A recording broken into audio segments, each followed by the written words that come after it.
అదేవిధంగా బట్టి విక్రమార్క గారు ఉప ముఖ్యమంత్రి, ఉత్తమ్ రెడ్డి గారు మంత్రివర్గ సహచరులు అందరూ కూడా ఈ చేనేత వర్గాన్ని కాపాడుకోవాలి, చేనేతలకు న్యాయం చేయాలని చెప్పి వారు ఈరోజు చేనేత భరోసా కానివ్వండి, చేనేత భద్రత కానివ్వండి, చేనేత నిధిని ఏదైతే కేటాయించినారో దానికి మేమందరం కూడా రేవంత్ రెడ్డి గారికి, మంత్రివర్గ సహచరులకు అందరూ కూడా ధన్యవాదాలు తెలియజేసుకుంటున్నాం.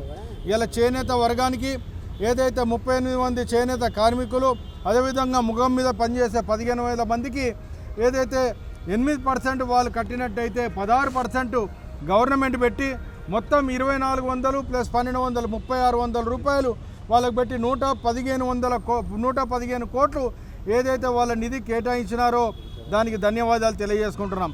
అదేవిధంగా చేనేత భద్రత అనే స్కీమ్ని తీసుకొని వచ్చినారు.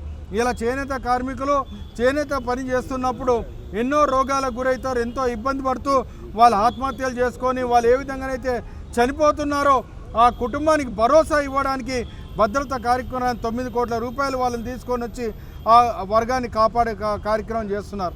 అదేవిధంగా భరోసా చేనేత కార్మికుడికి ఏదైతే మనం ఇలా రైతు భరోసా ఆ విధంగా ఇస్తున్నామో అట్లా 18,000 రూపాయలు రైతుకు, అదే చేనేత కార్మికుడికి, అదే లేబర్కి ఏమో 6,000 రూపాయలు ఇచ్చి భరోసా కార్యక్రమం చేపడుతున్నారు. గత ప్రభుత్వం 467 కోట్ల రూపాయలు బకాయి ఉంటే అవన్నీ కూడా తీర్చడమే కాకుండా ఈ సంవత్సర కాలంలో 867 కోట్ల రూపాయలు శాంక్షన్ చేసి 1,300 కోట్ల పైన చేనేత వర్గాన్ని కాపాడుకోవడానికి ప్రయత్నం చేస్తున్నారు.